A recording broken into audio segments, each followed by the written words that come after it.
Oke, Bismillahirrahmanirrahim. Assalamualaikum warahmatullahi wabarakatuh. Selamat pagi teman-teman semua. Terima kasih sudah menyempatkan hadir ya di pertemuan responsi kita yang ketiga. Untuk pertemuan ini mungkin kita nggak akan lama karena agenda saya itu cuman mau ngebahas soal yang belum dipahami gitu ya. Makanya kemarin saya membuat link buat pengumpulan soal yang akan dibahas, tapi ternyata cuman ada berapa soal ya? 4 soal yang masuk. Nah, ya sudah, berarti kita cuma membahas 4 soal itu. Mungkin nanti ada beberapa soal yang saya tambahkan ya dari kuis yang lain.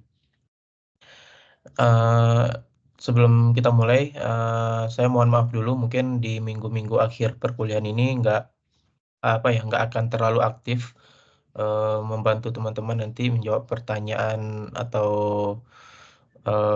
nanya-nanya yang lainnya ya, karena di minggu-minggu akhir ini agenda saya lumayan sibuk juga ternyata karena ya tugas ya, ada semua matkul ada tugasnya tentu, jadi numpuk di akhir. Terus saya juga ikut beberapa perlombaan gitu ya, jadi nggak bisa fokus juga di asdosnya, benar-benar fokus di asdosnya gitu ya. Jadi saya bisa mungkin nanti akan saya bantu, tapi mungkin nanti kalau ada yang ngechat tapi nggak saya respon ya berarti itu kelupaan atau benar nggak sempat. Jadi saya mohon maaf dulu ya. Baik, di responsi kali ini itu materinya terkait CLO3, graph dan tree ya. Oke, saya share screen dulu.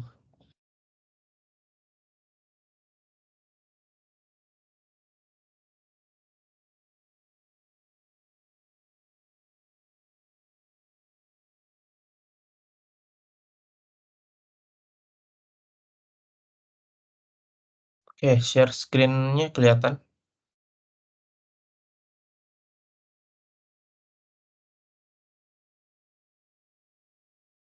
Kelihatan, Kak. Oke.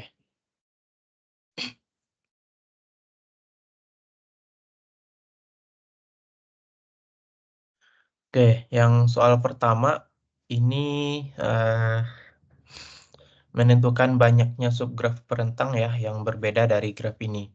Nah, jadi subgraf perentang subgraf dulu. Kalau subgraf itu kan syaratnya adalah setiap edge-nya itu harus ada di graf utamanya ya. Misalkan kan ini graf utama.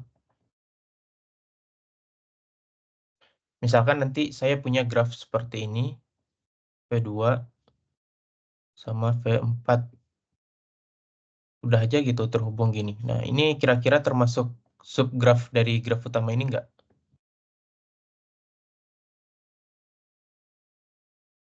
Tidak. Tidak ya, karena syarat dari subgraf itu adalah semua vertex yang ada di grafnya itu harus ada di graf utama, kemudian semua edge ya yang sisinya itu juga harus ada di sini. Nah, tapi apakah semua apakah semua edge yang ada di graf utamanya itu harus ada di graf subgrafnya itu? Tidak ya, namanya saja subgraf. Nah, jadi syarat utamanya adalah semua vertexnya harus ada, kemudian edge yang di subgrafnya harus ada di graf utama. Nah, kemudian di sini kan dia subgraf perentang. Subgraf perentang itu syaratnya cuman satu ya, semua vertexnya itu harus ada di utama. Nah, jadi kalau kita bikin manual gitu ya, cari manual vertex ini, kemudian di sini V1, V3, V4. Nah, ini kan satu subgraf. Nah, ini udah dihitung satu subgraf. Nah, nanti yang garis ini, nah ini itu udah dihitung 2 subgraf. Nah, tapi kalau kita bikin manual ini tentu lama ya. Nah, jadi ini kita bisa pakai cara yang simple. Jadi kan vertex 1 dan vertex 3 kan ini terhubung. Kemudian vertex 1 dan 4 terhubung, vertex 4 dan vertex 3 terhubung.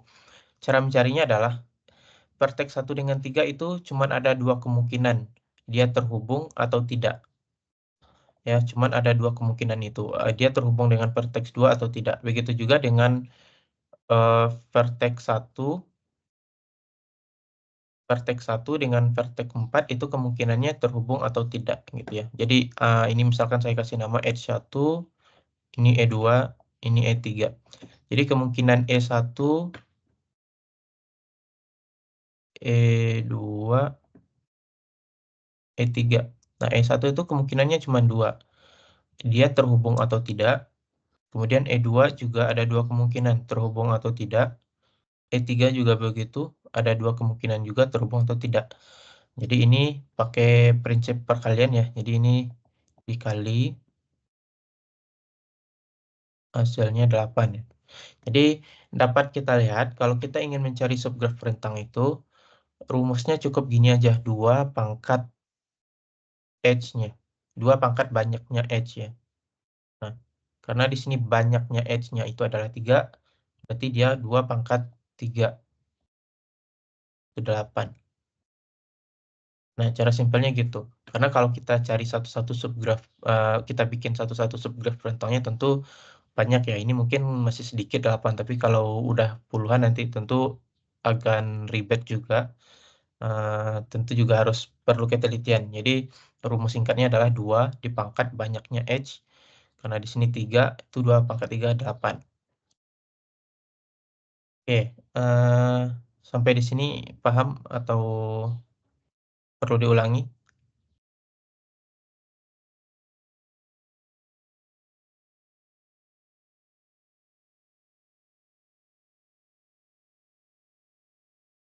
Oke, nggak ada pertanyaan ya. Oke, saya anggap sudah paham. Jadi intinya itu 2 dipangkatkan dengan banyaknya H. Oke, ini soal di kuis tri kalau nggak salah ya, tri atau graf. Nah, jadi di graf ini tuh simpul-simpul A, B, sampai dengan L itu mempresentasikan kota dan sebuah sisi ya, ya sisinya itu yang ini itu menghubung apa merepresentasikan jalan yang tidak diaspal. Biaya minimal dalam ratus juta rupiah untuk membangun jalan beraspal. Jadi misalkan untuk kota A ke B itu butuh 300 juta gitu ya. Nah, pada soal ini tugas kita adalah memberikan konfigurasi biaya yang minimal untuk meminimumkan total biaya yang harus dibangun supaya semua kota ini terhubung, tapi minimal biayanya harus seminimal mungkin untuk membangun jalan yang diaspal. Jadi ini teorinya itu ada dua algoritma ya. Eh, apa ya nama algoritmanya? Algoritma Pram atau Prim ya. Terus algoritma Kruskal ya. Nah, saya lupa nama algoritmanya. Pokoknya itu. Jadi intinya kita mencari dulu dari apa ya bobot yang terkecil. Kita data dulu semua bobot yang terkecil sampai yang terbesar. Contohnya gini ya. eh di sini kita cari dulu bobot yang terkecil itu yang mana? Di sini itu kan angka 1 ya. Nah, berarti yang satu ini kita kita ambil untuk menghubungkan F dengan D. Nah, terus di sini ada lagi nggak angka 1? Nah, karena tidak ada lagi, kita lanjut ke angka selanjutnya. Setelah 1 apa? 2 ya. Nah, kalau 2 di sini ada nih yang menghubungkan B dengan G. Nah, yang di sini kita hubungkan. Berarti kita ambil yang 2 juga.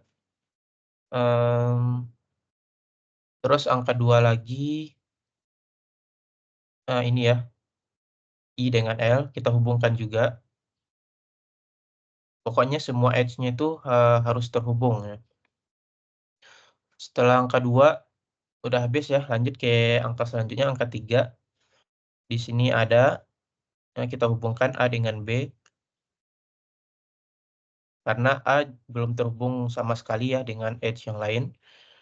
Kita hubungkan dulu, setelah itu di sini ada lagi angka 3, kita hubungkan juga.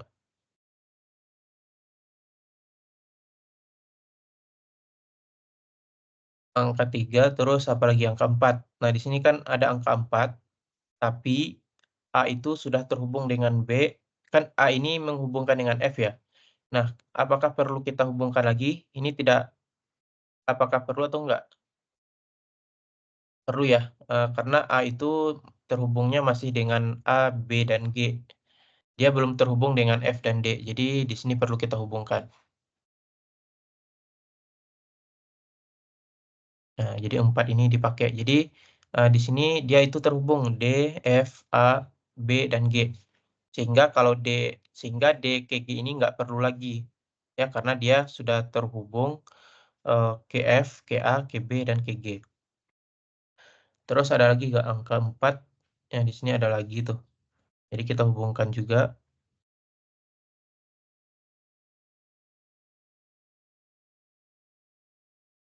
Oke, setelah angka 4 ada lagi udah habis ya. Terus angka 5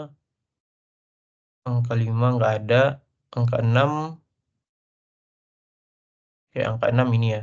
Nah, karena yang J, K itu belum terhubung juga dengan kota-kota yang lain, kita hubungkan dulu 6 ini. Ini ada lagi 6, kita hubungkan juga. Oke, sekarang yang belum terhubung masih banyak ya. Setelah 6, angka 7. Angka 7 ini ya, J ke G. Nah, ini nggak perlu lagi kita hubungkan karena J itu udah terhubung ke G melewati kota K ya. Karena kita harus mencari biaya minimal, jadi ini nggak usah dibangun gitu ceritanya ya. Jadi dia cukup transit dulu ke kota K, terus lanjut ke kota G. Jadi ini nggak perlu kita hubungkan. Angka 7 lagi di sini, H belum terhubung dengan kota apapun, jadi kita hubungkan.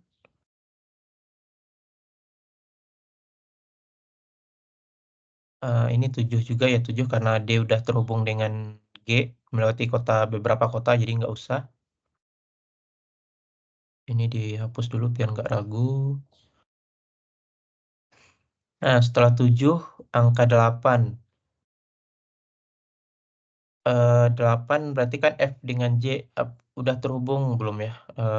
F ke G itu udah terhubung ya, dia melewati kota A, melewati kota B, melewati kota G, terus ke K, baru ke J. Berarti nggak usah. Oke, ini semua kota sepertinya udah terhubung ya. D udah, F udah, A udah, B, G, J, K udah, I, L sudah, I udah, E udah, H udah. Yang belum itu C. Nah, berarti di sini kita cari bobot yang terendah yang menghubungkan kota C itu, kalau dia melalui kota B itu 11, kalau melewati kota E itu 10, melewati kota I itu 11, kalau H 13. Jadi yang minimal itu dia melewati kota G. Nah, sehingga semua kota sekarang sudah terhubung.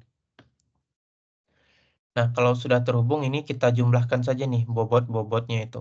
Nah, di sini berarti ada 2 ditambah ada 3. Oke. Terus di sini ada 1 ditambah 4 yang ini, terus ditambah 2 ditambah 3 ditambah 6 terus ditambah lagi 4 tambah 7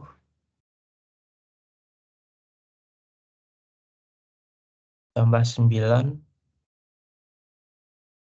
terakhir 6. Oke, ini kita jumlahkan. Ntar saya pakai kalkulator biar cepat. 2 ditambah 3 tambah 1 tambah 4 ditambah 2 ditambah 3, ditambah 6, ditambah 4, ditambah 7, ditambah 9, ditambah 6. 47 juta gitu ya. Nah, tapi di sini yang diminta apa? Oh, age-nya ya. Nah, berarti kita tuliskan yang terhubung itu apa saja. Nah, di sini berarti ada AKB, terus AKF,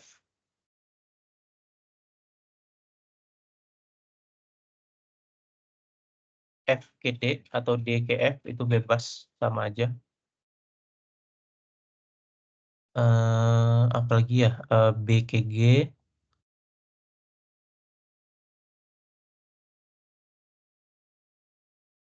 CKG,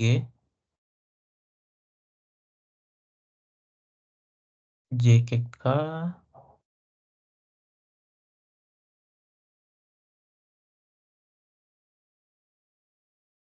GKK, terus GKL,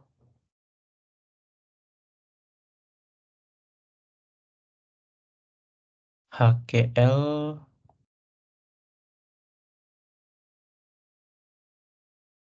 kemudian IKL, sama EKI. Berarti ada 1, 2, 3, 4, 5, 6, 7, 8, 9, 10, 11. Ya, ada 11 rute jalan yang harus diaspal. Nah, jadi nanti kalau pertanyaannya dihitung berapa total biaya minimal, berarti 4, itulah ya berapa ya, dikali 4.700.000. Berapa ya? Dia dalam ratus juta rupiah. Nah, itulah berapalah nominalnya ya. Pokoknya ini di kalau total biaya terendahnya, terus kalau rute yang diaspal apa aja, berarti ini jawabannya. Jadi kita cari dulu bobot yang terkecil, kita hubungkan. Terus kalau bobotnya masih terkecil tapi ternyata udah terhubung dengan kota yang lain, itu berarti nggak usah dihubungkan, kita cari yang lain. Oke, sampai di sini yang ini paham? Atau ada pertanyaan dulu yang ini?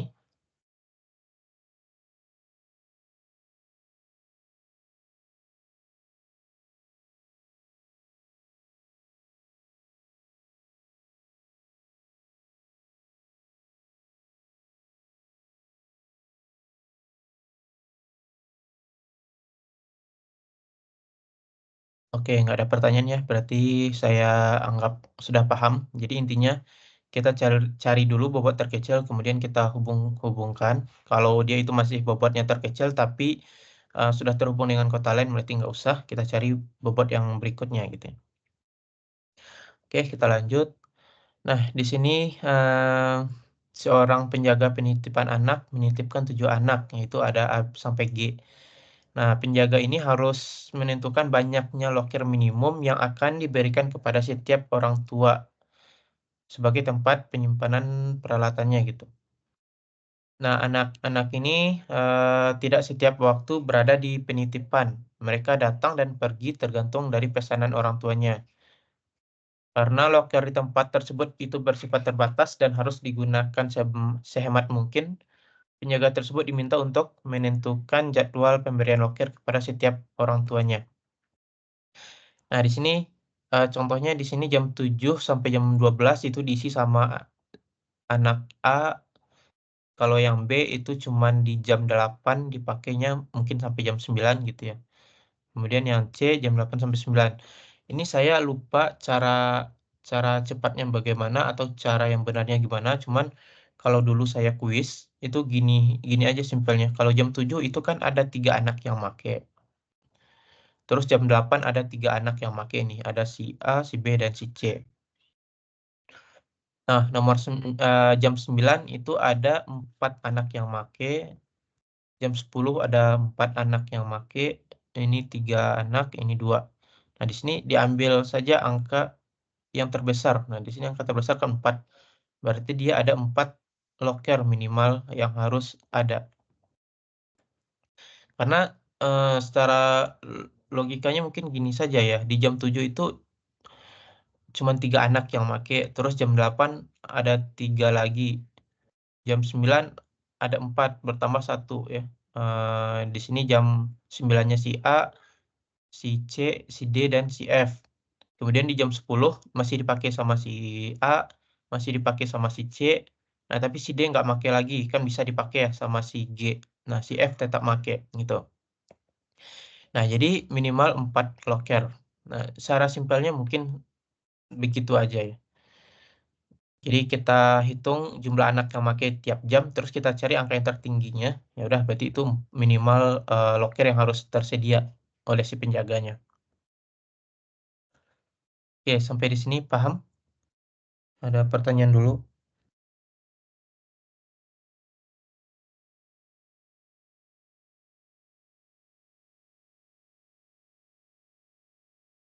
Oke, nggak ada ya. Kalau nggak ada, kita lanjut.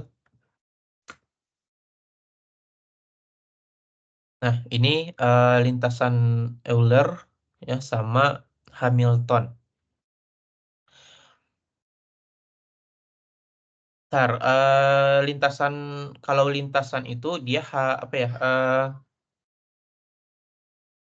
Ya udah dia melintas aja gitu ya. Dia nggak balik lagi ke titik awalnya. Jadi kalau lintasan itu, misalkan saya punya 4 edge, ini ke sini, ke sini. Nah, itu disebut lintasan.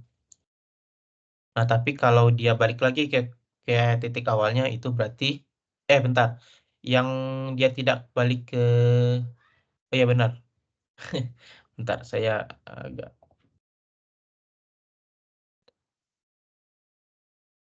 akan punya edge punya vertex ini ya.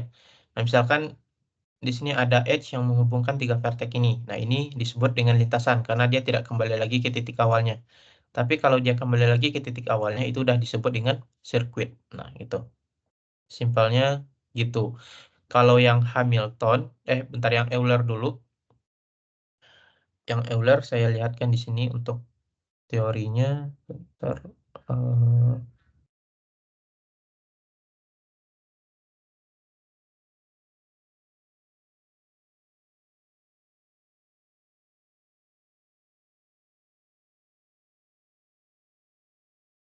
lintasan ya. Lintasan itu di graf keempat ya.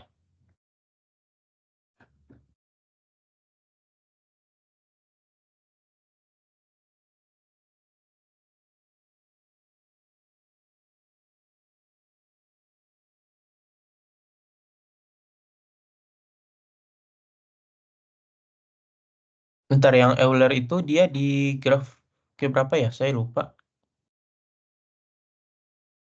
Graf 3. Oh ya, 3.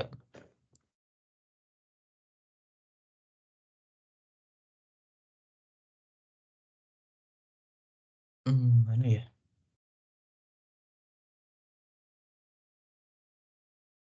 Kan berarti ya di 2.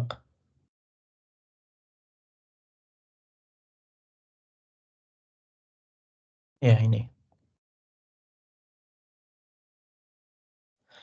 Nah, lintasan Euler itu adalah lintasan yang melintasi setiap sisi pada graf tersebut tepat 1 kali. Jadi sisinya itu tidak boleh tidak boleh bolak-balik.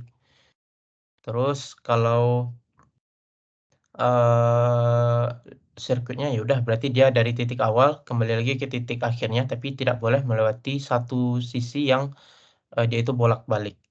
Kalau Hamilton, contohnya yang di sini. Yang di sini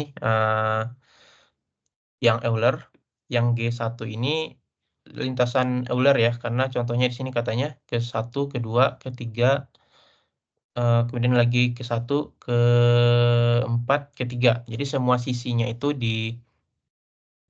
dipakai, tapi tidak ada yang dilewati 2 kali. Nah, jadi ke sini, ke sini, ke sini, ke sini, ke sini. Nah, itu lintasan. Tapi dia tidak punya sirkuit. Kalau misalkan diawali dengan satu, Kalau kita kedua, ketiga, kemudian keempat, ke-1, nah ini nggak dilewati. Nah, berarti dia bukan sirkuit Euler.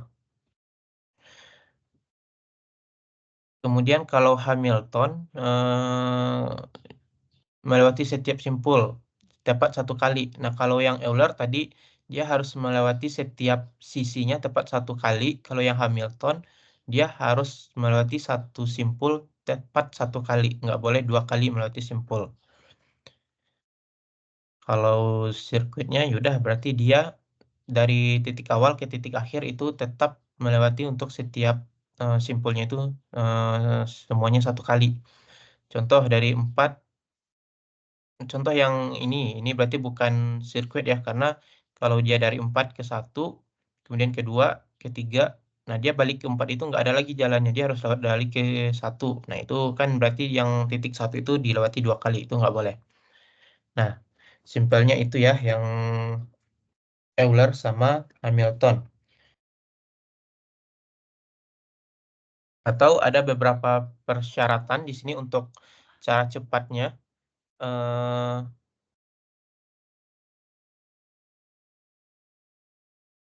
Euler, Euler mana sih? Nah, kalau kita ingin mencari sirkuit Euler ya, yang kalau dia itu kalau kita ingin mencari sirkuitnya itu jika dan hanya jika setiap simpulnya itu berderajat genap. Jadi setiap simpulnya itu kalau derajatnya genap berarti dia memiliki sirkuit. Kalau dia memiliki sirkuit, otomatis dia memiliki lintasan. Nah, tapi di sini jika dia itu memiliki lintasan tetapi tidak memiliki sirkuit, berarti dia itu caranya adalah dia itu memiliki tepat 2 simpul yang berderajat ganjil. Jadi kalau ada 2 simpul yang berderajat ganjil, berarti dia memiliki lintasan tapi tidak memiliki sirkuit. Kalau Hamilton, cara cepatnya nggak ada ya. Saya lupa ada atau enggak. Nah, oke, kita kembali ke PPT-nya.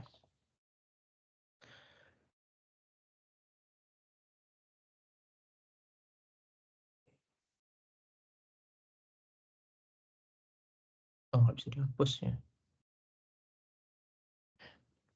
Nah, tadi syaratnya kalau kita ingin mencari lintasan Euler itu dia ada atau enggak, setiap simpulnya itu, setiap simpulnya itu harus berderajat genap. Berarti dia punya sirkuit gitu ya.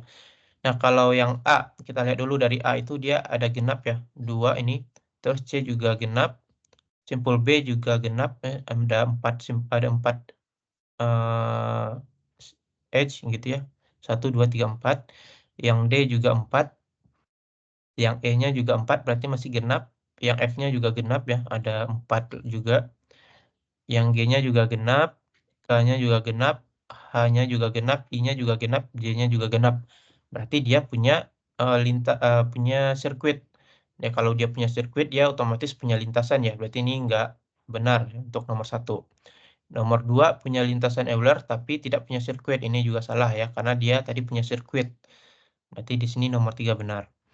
Nah, kemudian kalau lintasan Hamilton, kita cek dia punya sirkuitnya atau enggak. Kita lihat dulu dari sirkuitnya. Misalkan saya mulai dari titik A, ya, menuju ke E, kemudian F, kemudian I, kemudian ke J, setelah itu ke H. Nah, kemudian ke K, ke G. Nah, kalau saya lewat ke F itu berarti nggak bisa ya. Berarti di sini kita bisa lewat alternatif ke D, terus ke C, ke B, dan kembali lagi ke A. Nah, berarti dia udah Hamilton karena dia tepat melewati satu simpul tepat 1 kali. Nggak ada yang dilewati 2 kali. Nah, berarti dia punya sirkuit. Kalau dia punya sirkuit, otomatis dia punya lintasan juga. Nah, ini salah. Ini salah. Berarti jawaban yang benar adalah X itu sama dengan 36. Ya, dia punya sirkuit Euler dan juga punya sirkuit Hamilton.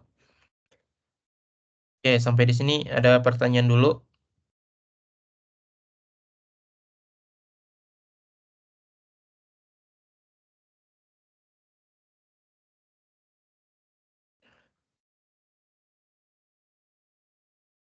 Jadi intinya kalau kita ingin mencari Euler, kita cari dulu sirkuitnya ada apa enggak. Caranya itu adalah setiap simpulnya itu berderajat genap. Kalau dia genap, berarti dia udah memiliki sirkuit. Nah, kalau dia punya sirkuit, ya dia punya lintasan ya. Kalau nggak ada lintasan, gimana mau ngebentuk sirkuit gitu. Nah, kalau Hamilton juga gitu. Kita harus coba cari dulu sirkuitnya. Dari A harus kembali lagi ke A, kita lewati semua titiknya, tapi tidak boleh dua kali. Nah, itu silahkan dicoba-coba saja. Nah, kalau dia punya sirkuit, otomatis dia punya lintasan. Oke, karena nggak ada pertanyaan, saya lanjut ya. Saya asumsikan sudah paham. Nah, kemudian sebenarnya soal dari form yang di input kemarin cuman ini ya, 1, 2, 3, 4. Nah, tapi di sini saya bikin soal tambahan buat nambah-nambah ya. Nah, di sini ada graf lengkap KN. Ini adalah graf sederhana dengan N simpul ya. Misalkan di sini K1 ada satu simpul, K2 ada dua simpul. Nah, tetapi setiap simpulnya itu saling bertetangga. Contohnya di sini yang K3 ada tiga simpul, setiap simpulnya itu harus bertetangga. Jadi vertex 1 dengan vertex 2 harus bertetangga, vertex 1 dengan 3 harus bertetangga. Nah, contoh yang lebih kompleksnya kayak gini. Ya, kalau masih 5, masih 7, mungkin masih bisa digambar-gambar seperti ini. Tapi kalau udah 100, 1000 gini, ya gimana cara mau gambarnya ya? Nah, di sini itu ada rumusnya. Kalau kita ingin mencari banyaknya sisi KN gitu ya, itu rumusnya adalah, ntar saya catat kemarin. Nah, di sini itu N dikali N-1 dibagi 2. Nah, jadi banyaknya sisi adalah N dikali N-1/2. Nah, di sini kan N-nya 1000, berarti 1000 dikali 1000 min 1/2. 1000 dikali 999/2, itu hasilnya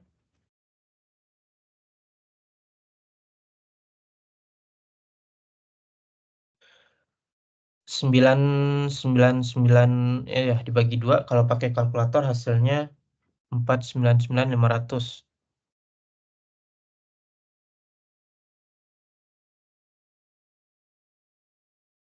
Nah, bayangkan kalau kalian bikin banyak, kalau digambar gitu ya, bikin sisinya sebanyak ini nggak mungkin. Jadi rumusnya adalah kalau kita mencari KN, berarti KN-nya itu N dikali N-1/2.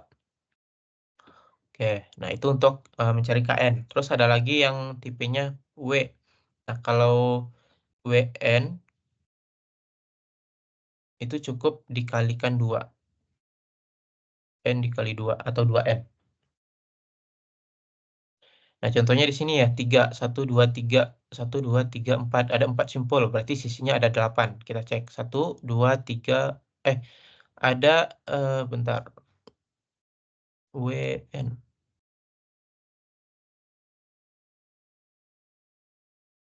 Dengan N+1 simpul, oke. Oh, N dengan N+1. Nah, di sini kan N-nya ada 1, 2, 3, 4. Berarti kan N-nya hitungnya 3. Ya, di sini kan N-1. Berarti karena N-nya di sini, banyaknya H-nya di sini ada 4, berarti kan dihitung cuma 3 ya. Nah, di sini W3. Nah, ini dikali 2 berarti kan 6. 1, 2, 3, 4, 5, 6. Jadi kalau yang W itu cuma dikali 2, kalau yang K tadi itu rumusnya N dikali N-1/2. ada lagi nanti tipe soalnya itu eh mencari apa ya, kemarin tuh saya nemu C ya, ada CN. Nah, kalau CN itu rumusnya ya udah dia langsung aja N. Kalau KNM, nah itu N-nya dikali dengan M. Kalau ini kan K-nya cuma satu ya, tapi kalau dua seperti ini, N-nya dikalikan dengan M. Kalau tipenya CN, itu langsung saja N, banyaknya sisinya. Kalau WN, N per 2. Kalau KN, N dikali N min 1 per 2. Nah, lebih kurang rumus singkatnya seperti itu untuk mencari masing-masing sisinya. Oke, selanjutnya ini terkait tree. Ini saya ambil di contoh soal kuis minggu 11 ya. Saya lihat kalian semua belum ngerjain kuis di minggu 11 ya. Ternyata baru dibuka kemarin ya. Saya juga baru tahu kuis 12 udah dikerjakan, tapi kuis 11-nya baru dibuka. Oke, ini terkait tree, pohon ya. Kalau kita membentuk pohon berakar dari F, jadi akarnya itu F, induk utamanya F, berapa kedalaman pohon tersebut? Oke, di sini kita gambar dulu simpul F. Simpul F itu dia punya anak, ada D,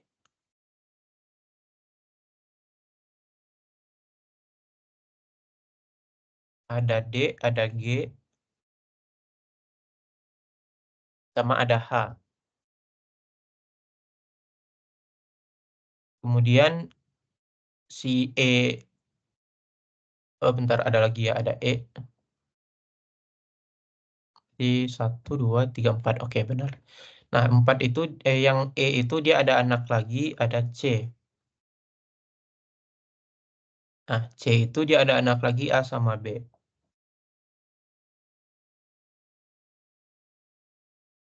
Oke. Nah, terus lanjut yang G. G itu nggak punya anak. Yang H punya anak yang I. I sama K. Terus K itu punya anak lagi J. Nah, yang ditanya adalah kedalaman pohon. Kalau kedalaman pohon, itu kita mulai dari rootnya dulu. Kalau dia dari rootnya, bentar saya ganti warnanya.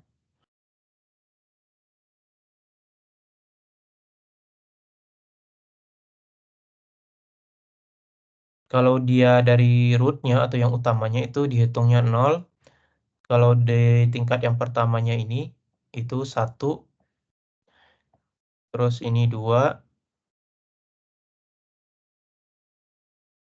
Nah, yang ini 3. Nah, kalau kedalamannya berarti kita ambil yang paling dalam ya. Paling dalam itu 3. Jawabannya adalah 3. Kira-kira seperti itu untuk mencari kedalaman pohonnya. Jadi kita bikin lagi graf apa pohonnya, tree-nya yang bersumber dari F, kemudian kita gambarkan anak-anaknya sampai dengan daunnya ya, yang terakhir. Terus kita hitung ini dari 0, 1, 2, 3. Berarti kedalamannya ada 3. Nah, lebih kurang untuk mencari kedalamannya seperti itu. Terus ini juga, nah, T4 ini adalah pohon M ari. Nah, berapa nilai dari M? Nah, rumusnya itu adalah, ntar saya lihatkan lagi teorinya.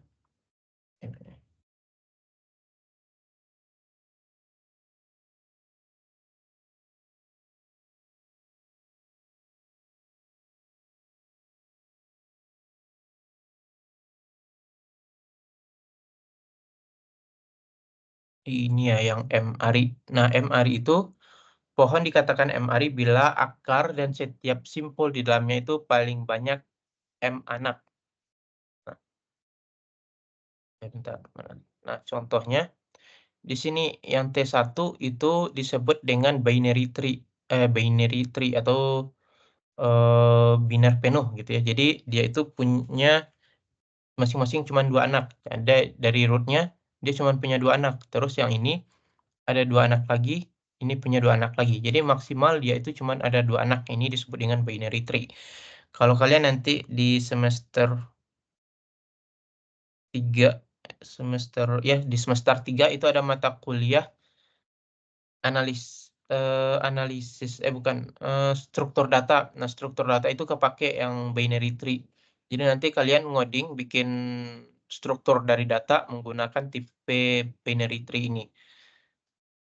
Terus, kalau dia T3 berarti itu paling banyak, itu tepat bentar, T3 yang ini ya, mana sih T3 ini? Nah, T3 yang ini, kalau kita lihat root-nya itu punya 1, 2, 3, 4, 5, punya 5 anak.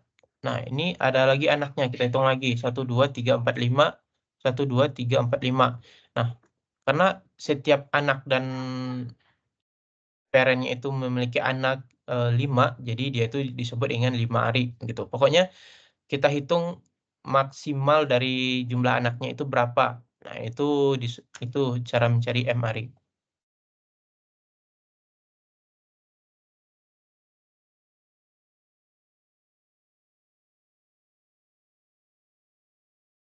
Berarti di sini, karena yang root-nya itu punya 2 anak ya, yang ini sama yang ini. Terus yang ini anggap saja A, ini AB. Nah, yang A itu punya 3 anak lagi, 1, 2, 3. Yang B juga punya 3 anak. Nah, terus yang si C ini, dia punya 2 anak.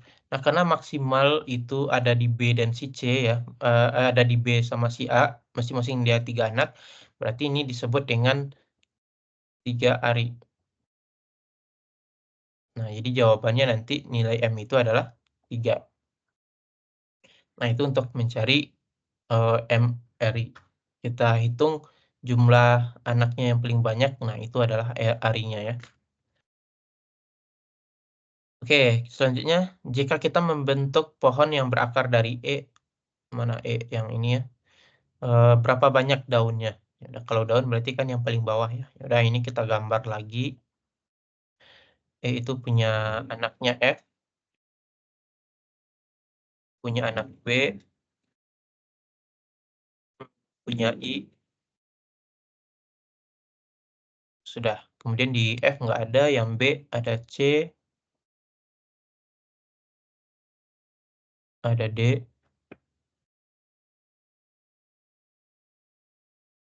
C, D. Oke, terus yang I punya J. Nah, kemudian si C itu nggak ada, si D ada lagi, A,